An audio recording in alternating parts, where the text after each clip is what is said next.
Hello friend, welcome to my lecture on open educational resources. Today I am discussing about the searching open educational resources. तो open educational resources आज के time पे एक emerging area है जिसमें हम open educational resources या open educational content का हम बेनिफिट लेते हैं, जिसमें कोई लाइसेंसिंग नहीं है और जो फ्रीली अवेलेबल है। Open to all means free to all. और जैसा कि पिछले लेक्चर में हमने बात की थी कि ओपन लाइसेंसिंग में हम जो बात करते हैं कि 5R की हम बात करते हैं। We can retain, reuse, revise, remix and redistribute the content. So it's about open licence use to share educational material. और दूसरा जो इसमें पॉइंट आता है कि no permission required as long as the open licence is respected. तो open licensing के case में हमको किसी इसकी परमिशन की जरूरत नहीं है रिटेन करने की या रियूज करने की, रिवाइज करने की, रिमिक्स करने की या रिडिस्ट्रीब्यूट करने की। हमको परमिशन की जरूरत नहीं है। हम ऑनलाइन इसको सारी चीज़ें हम इसको जो है हमारे पास ये सारे राइट्स हैं, कोई कॉपीराइट वायलेशन इसमें नहीं होता है। तो 2002 में जब यूनेस्को ने OER इस टर्म को ये टर्म कॉइन किया गया यूनेस्को द्वारा, तो तब से हम OER का बेनिफिट ले रहे हैं। स्टूडेंट को इसका बहुत बेनिफिट हो रहा है। और जो टीचिंग फैकल्टी हैं, ट्रेनर्स हैं, इंस्ट्रक्टर्स हैं, तो अब वो अपने OER कंटेंट्स ऑनलाइन करके बाकी लोगों को बेनिफिट भी दे रहे हैं और खुद की पॉपुलैरिटी भी इसमें हो रही है। तो ये बहुत सारी चीज़ें हैं, इसके डायरेक्ट और इनडायरेक्ट बेनिफिट बहुत सारे हैं। तो इंटरनेट की इमरजेंसी के साथ साथ ये चीज़ें स्टार्ट हुई और एक तरह से देखा जाए तो ये एक तरह से गेम चेंज, इंटरनेट जो है एक गेम चेंजर था और ये OER भी एजुकेशनल फील्ड में गेम चेंजर रहा। जो मूक्स है या स्वयं है या NR OER है, ये सारे प्लेटफॉर्म जितने भी हम आज की डेट पे बात करते हैं, ये कहीं ना कहीं OER से रिलेटेड है, OER के अंदर ही आते हैं। तो अगर हम इसकी डेफिनेशन को देखें तो ये जो हमारे कंटेंट हैं डिजिटल फॉर्म में है या पब्लिक डोमेन में है और ओपन लाइसेंसिंग इसकी होती है और जिसकी हमें कोई कॉस्ट पे नहीं करनी है एंड यूज कर सकते हैं, हम इसको अडेप्ट कर सकते हैं, रिडिस्ट्रीब्यूट कर सकते हैं। तो ये अंडर लिमिटेड रिस्ट्रिक्शन हम ये सारी चीज़ें हम पॉसिबल हैं इसमें। तो इसको हम इस तरह से डिफाइन कर रहे हैं ओपन एजुकेशनल रिसोर्सेज को। और open licensing is build with in the existing framework of the intellectual property right. ये भी एक बड़ा इंपॉर्टेंट टर्म है कि जो हम ओपन लाइसेंसिंग की बात कर रहे हैं कि फ्री टू ऑल, फ्री है पर रिस्ट्रिक्शन क्या है कि ये अंडर इंटेलेक्चुअल प्रॉपर्टी राइट के अंडर कुछ रूल्स को हमको फॉलो करना ही है और इंटेलेक्चुअल प्रॉपर्टी राइट का वायलेशन ये नहीं करता है। So as long as defined by the relevant international convention and respect the authorship of the work. और जो ऑथरशिप है, ऑथर्स है, उसको रिस्पेक्ट करता है और वायलेट नहीं करता है किसी भी रूल को ओपन लाइसेंसिंग में। तो ये ओपन लाइसेंसिंग ये डिपेंड करता है यूजर पे और ऑथर पे कि ऑथर उसको कौन सा लाइसेंस प्रोवाइड कर रहा है।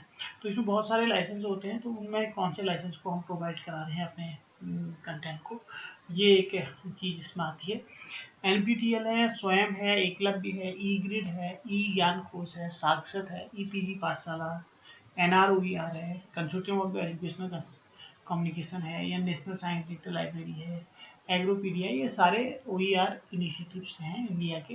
तो ये पॉपुलर OER इनिशिएटिव्स हैं जिनको हम यूज करते हैं और बहुत फ्रिक्वेंटली इनको यूज किया जा रहा है। बहुत पॉपुलैरिटी इन सारे चीज़ों की हो रही है। स्वयं की बहुत ज़्यादा पॉपुलैरिटी, NPTEL की, IITs का है, 14-16 IITs से मिल करके NPTEL प्रोग्राम स्टार्ट किया। तो ये इसकी पॉपुलैरिटी बहुत ज़्यादा है, तो ये बेनिफिट्स हैं इनके।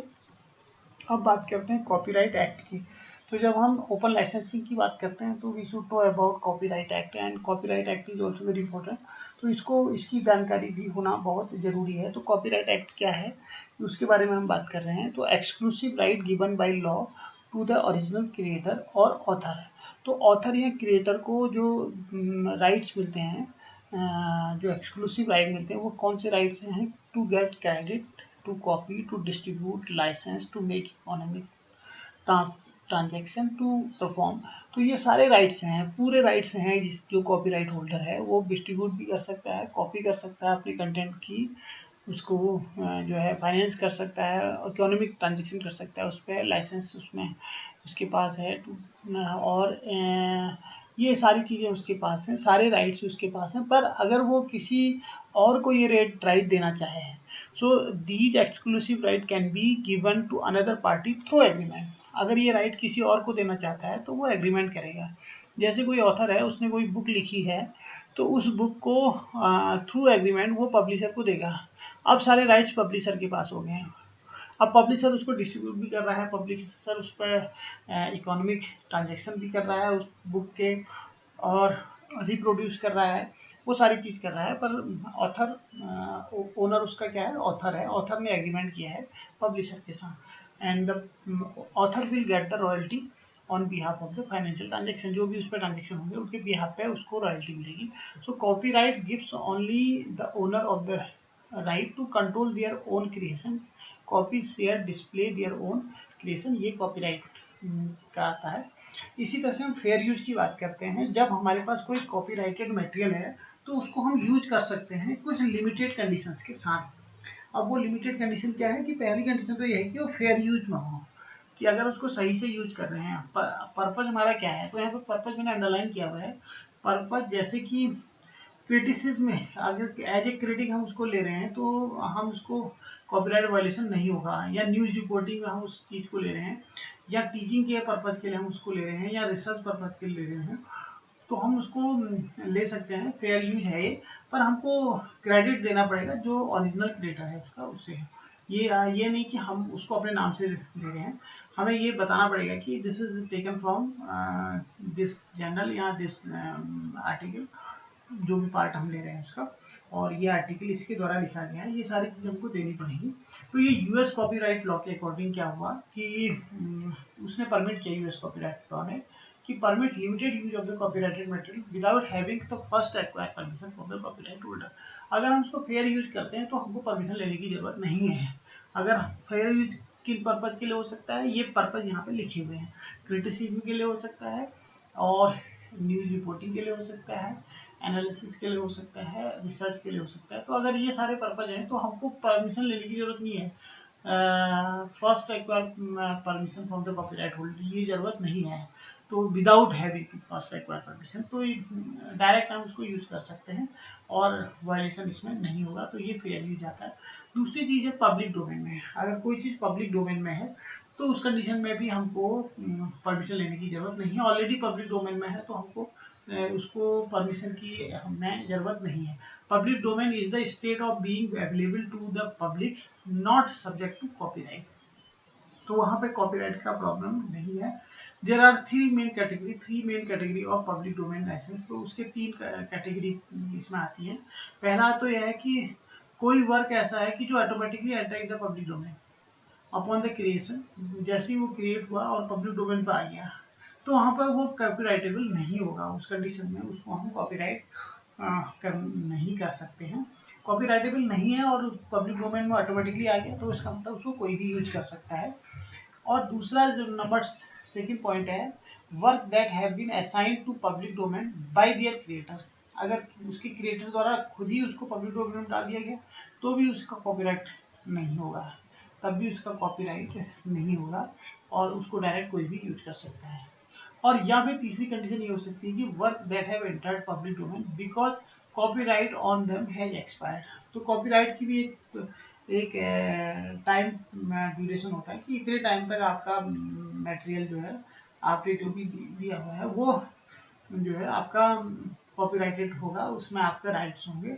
इतने समय के बाद, वो टाइम के बाद, इतने ईयर के बाद वो फिर पब्लिक का हो जाएगा, उसको कोई भी यूज कर सकता है। तो अगर वो टाइम एक्सपायर हो जाता है तो ऑटोमेटिकली पब्लिक डोमेन में आ जाएगा, तब उसको कोई भी यूज कर सकता है without taking any permission from the creator of the copyright. और ये सारे लाइसेंस के कैटेगरी हैं। अगर हम, अब ये तो था हमारा कॉपीराइट का। अब हम आते हैं ओपन लाइसेंसिंग के।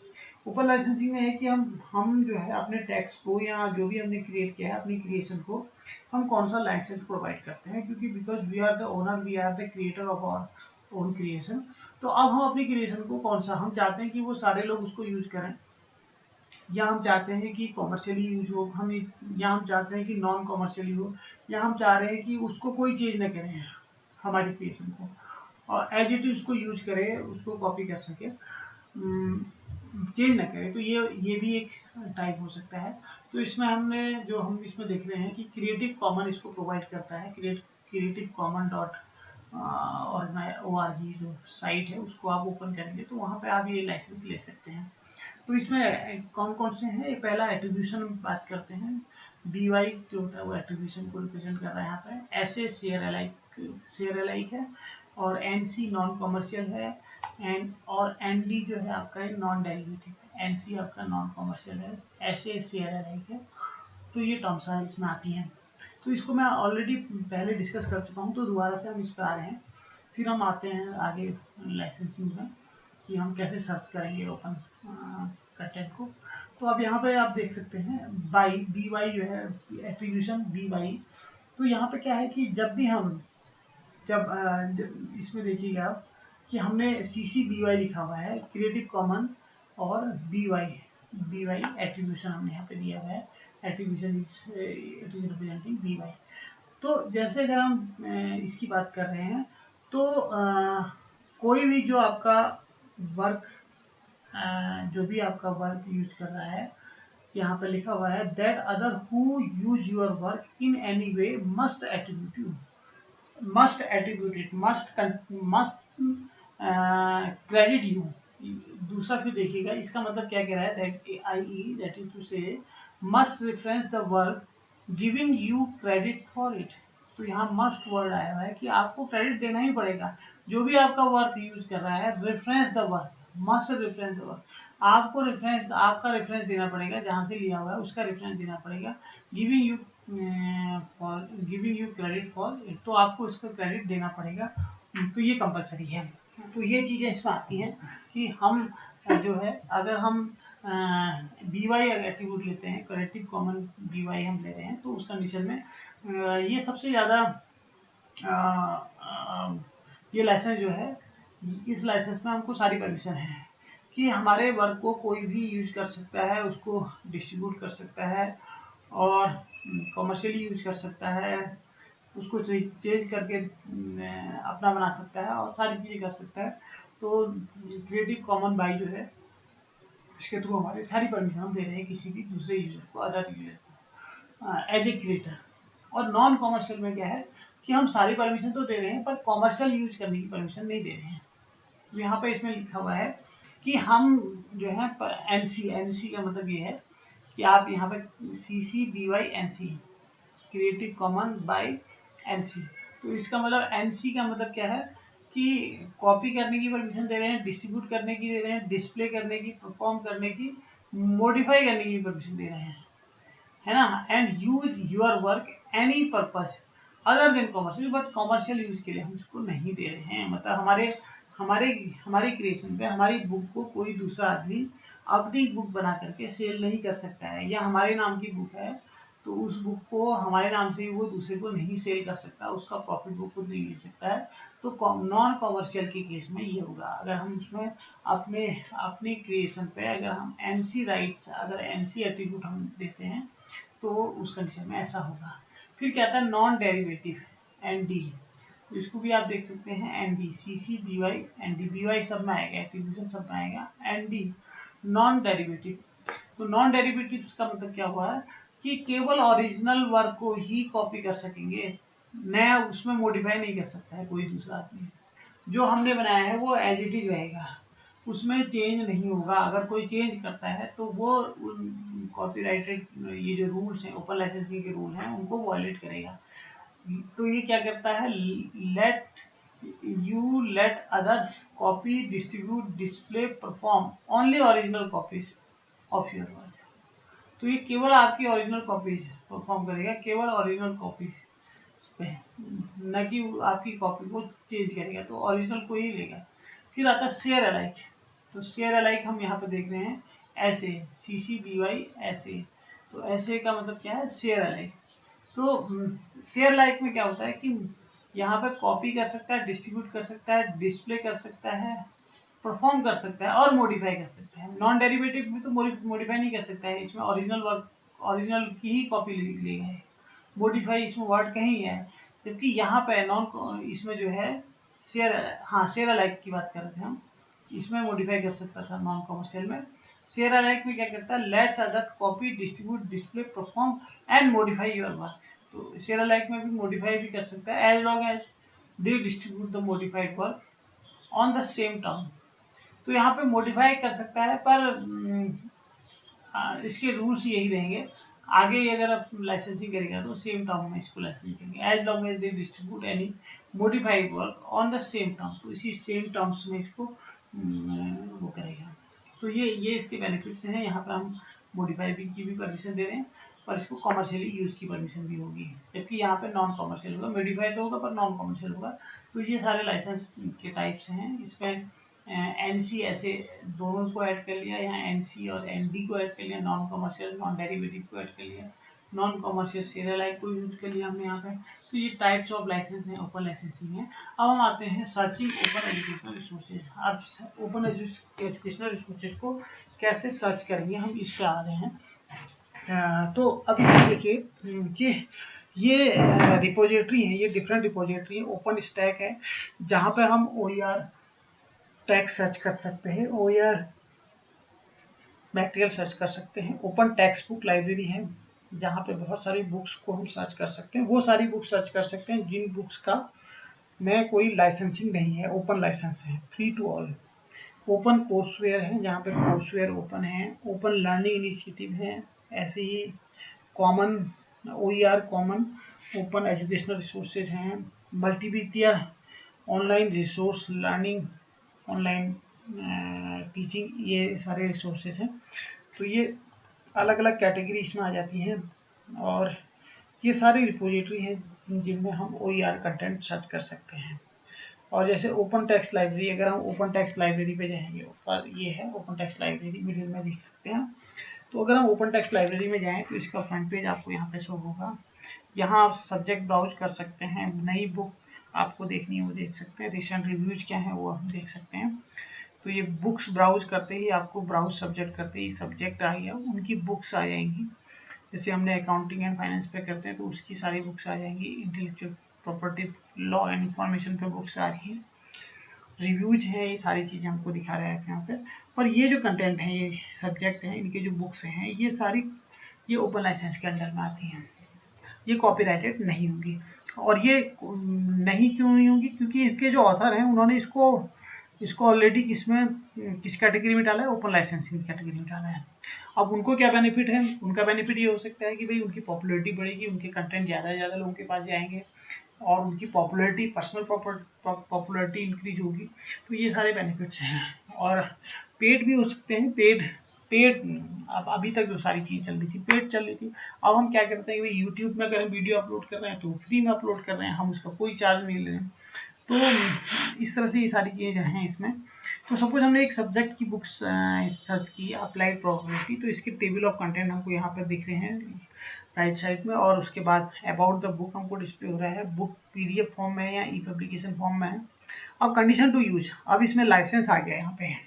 अब इसकी कंडीशन क्या है, CC-BY, यहाँ पे लिखा हुआ है CC, और ये बहुत छोटा सा दिख रहा है यहाँ पे BY है। तो इसका मतलब क्या है, फुल राइट्स है CC-BY।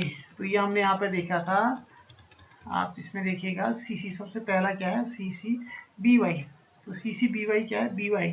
तो यहाँ पे क्या कह रहा है, must reference the work giving you credit for it. तो इसमें जो है कि ये आप जब तक आपको क्रेडिट देता रहेगा तब तक वो अगला बंदा इसको यूज कर लेगा।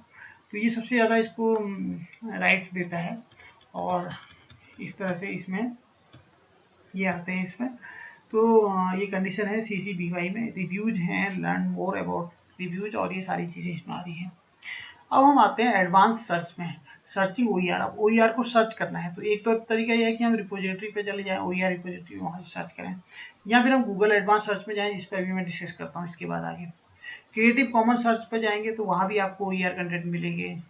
JORUM UK इस पे जाएंगे तो यहाँ पे भी OER कंटेंट मिलेंगे। एक्सपर्ट है या कनेक्टिंग रिपोजिटरी है, बेस है, इनके वेब एड्रेस भी दिए हुए हैं यहाँ पे इसी के नीचे। फ्री फुल PDF है, और यहाँ पे डायरेक्टरी ऑफ OER है। तो यहाँ हम कंटेंट देख सकते हैं, OER content, open licensing content. अब एडवांस सर्च में जो बात कर रहा था, एडवांस गूगल एडवांस सर्च। तो अगर हम यहाँ पे जाते हैं तो हमें सेटिंग में जाकर के कुछ चेंजेस करने पड़ेंगे। तो छोटे से चेंजेस होंगे। तो ऑर्गेनिक केमिस्ट्री सपोज सर्च करना है तो आपको अब इसको ओपन लाइसेंसिंग कंटेंट हमको सर्च करने हैं ऑर्गेनिक केमिस्ट्री के। तो सेटिंग में हमको जाना होगा और वहाँ पर हमको सेलेक्ट करना होगा एडवांस सर्च। और एडवांस सर्च को सेलेक्ट करने के बाद बॉटम में यूजेस राइट, तो यहाँ पे हमको सेलेक्ट करना होगा not filtered by the licence. ये हमको यहाँ पे लिखना होगा नॉट फिल्टर्ड बाय लाइसेंस, ये सेलेक्ट किया हमने। तो अब क्या होगा कि इसमें सारे कंटेंट आ जाएंगे जो लाइसेंस फ्री हैं, वो सारे कंटेंट आपके आ जाएंगे। अब आप कोई भी कंटेंट यहाँ से चूज कर सकते हैं। सपोज आपने केमिस्ट्री लिब्रा टैक्स आपने सेलेक्ट किया, इसके कंटेंट आ गए, ये फ्रीली हम अवेलेबल हैं, इसको हम कहीं भी यूज कर सकते हैं। और इस पेज के एंड पे जाकर के आप देखेंगे तो आपको यहाँ पे दिखेगा unless otherwise noted LibreTexts library is license under creative common attribution non commercial share alike 3.0 United State license और permission beyond the scope of this license. इसके अलावा कहता है may be available at copyright @ ये। तो अगर आपको इसके अलावा चाहिए तो यहाँ पे मेल करके आप मंगा सकते हैं। तो ये लाइसेंस इसमें शो कर रहा है कि ये किस लाइसेंस के थ्रू अंडर है। तो ये सारी चीज़ें इसमें आती हैं। तो ये डिफरेंट प्लेटफॉर्म्स हैं। विकी एजुकेटर है जो OER प्लेटफॉर्म प्रोवाइड करता है, कनेक्शंस है और OER कॉमन से है, कॉलेज ओपन टेक्स्ट बुक है, CK2 है, ये NROER है, ओपन लर्न है, सेलर एकेडमी है, BC ओपन टेक्स्ट बुक है, EPG पाठशाला है, NPTEL है। ये सारे जो हैं OER प्लेटफॉर्म से हैं जहाँ पे हमें OER कंटेंट हमको डिस्प्ले होंगे। तो इस तरह से हमारी ये चीज़ें आती हैं। और अब हमको लाइसेंस लेना है। सपोज हमने कोई बुक पब्लिश करनी है, हमने कोई बुक ऑलरेडी, हमारे पास ऑलरेडी कोई बुक है और उस बुक के कंटेंट को हमको उसमें लाइसेंसिंग लेनी है। तो हम कैसे उसमें लाइसेंसिंग लेंगे, या हम ऑथर हैं किसी कंटेंट के, तो अब हमको लाइसेंसिंग उसमें को ऑब्टेन करनी है। तो कैसे करेंगे, तो हमको क्या करना है कि creativecommons.org साइट ओपन करनी है। तो ये आप उसमें ब्राउज़र पे जा करके यहाँ पे लिखना होगा क्रिएटिव कॉमन्स COMMONS भी आएगा इसमें .org। यहाँ पे आप जाएंगे और उसके बाद आपको वेब पेज ओपन होगा और इसमें आपका जो पहला टैब है इसको सेलेक्ट करना है। शेयर योर वर्क पे जाइए और शेयर योर वर्क पे जाने के बाद 3 स्टेप हैं। अब कहता है कि चूज लाइसेंस, ये क्रिएटिव कॉमन की साइट है, इसको फिर से देखिएगा, ये CC क्रिएटिव कॉमन की साइट है और इस साइट में जाकर के आपको लाइसेंस चूज करना है कि कौन सा लाइसेंस चाहिए। अब लाइसेंस हमारे पास कौन कौन से हैं, ये हैं, ये 6 licence CC BY CC BY SA CC BY NC CC BY NC SA। तो ये अलग अलग लाइसेंस हैं इसमें। तो वो कौन सा लाइसेंस हमें चाहिए, तो हम ये लाइसेंस यहाँ पे चूज करते हैं। अब सपोज हमने ये 3 स्टेप्स हैं, इनको पहला चूज है feature, optional, information, get licence. उसके फाइनली हम गेट लाइसेंस पर मूव करते हैं। गेट स्टार्टेड, यहाँ से स्टार्ट करेंगे। तो इस तरह से हमसे पूछेगा, यहाँ पे इन स्टेप पे हम जाएंगे तो लाइसेंस फीचर्स इसमें आता है। Your choice on this panel will update other panel on this page कहता है। So allow adoption of your work to be shared. Yes, अगर हम शेयर्ड करते हैं तो शेयर अलाइक हो जाएगा और अगर हम यहाँ पे अलाउ कमर्शियल करते हैं तो यस हो जाएगा, अगर नो करते हैं तो NC हो जाएगा, नॉन कमर्शियल हो जाएगा, एंड नो किया तो नॉन कमर्शियल हो गया। तो हमको ये एट्रीब्यूशन मिल गया। एट्रीब्यूशन कौन सा है, क्रिएटिव कॉमन, तो साइन ये हो गया। नॉन कमर्शियल, ये जो है डॉलर क्रॉस कर रखा है तो ये नॉन कमर्शियल का साइन है। शेयर अलाइक, ये शायद शेयर अलाइक का साइन है। तो ये इस तरह से हमको साइन अलॉट हो जाएगा। तो ये लोगो हम अपनी बुक में ऐड कर सकते हैं और इसको जो है इसका कोड आप यहाँ पे देख सकते हैं। ये copy this code to let your visitor know. तो ये कोड आपने यहाँ से कॉपी किया और अपनी साइट में ऐड कर दिया, आपने जो कंटेंट है उसके साथ ऐड कर दिया, तो आपको ये शो होने लगेगा, हैव ए वेब पेज। तो दिस इज द साइन, ये हमारे पास लाइसेंस है। अब हम इस लाइसेंस को अपनी बुक के साथ इसको पेस्ट कर सकते हैं और कोई भी चेक कर सकता है, क्रॉस चेक कर सकता है क्रिएटिव कॉमन में कि इस बुक के पास कौन सा लाइसेंस है। So this work is license under creative common attribution non commercial share alike 4.0 international licence हुई है। तो ये शेयर अलाइंग इसमें हो गया, नॉन कॉमर्शियल हो गया। तो ये इंटरनेशनल लाइसेंस है। अब इस इंटरनेशनल लाइसेंस के थ्रू कोई भी हमारे कंटेंट को, क्योंकि हमने यहाँ पे क्या दिया नॉन कॉमर्शियल, तो इसका मतलब हमारे कंटेंट को या जो भी हमारी क्रिएशन है उसको यूज तो कर सकता है, पर कॉमर्शियली उस पर बिजनेस नहीं कर सकता है। दूसरा हमने शेयर अलाइंग दिया हुआ है, तो शेयर कर सकता है। तो ये सारी चीज़ें इसमें आ गई हैं। तो ये आइकन हमारा जो है इस तरह का, आप कंपैक्टेड आइकन चाहिए तो वो ले सकते हैं, नॉर्मल आइकन चाहिए तो हम ये ले सकते हैं। तो ये सारी चीज़ें हैं जो हम यूज एंड रिमिक्स भी इसके अंदर है, शेयर योर वर्क भी है। तो ये सारी चीज़ें इसमें आती हैं। तो इसका बेनिफिट ये है, और OER जो आज के समय की नीड है, और according time moves is also comes under OER। तो मुझे लगता है कि आपको ये लेक्चर पसंद आया होगा। So thank you guys, thank you very much for listening this lecture. Thank you.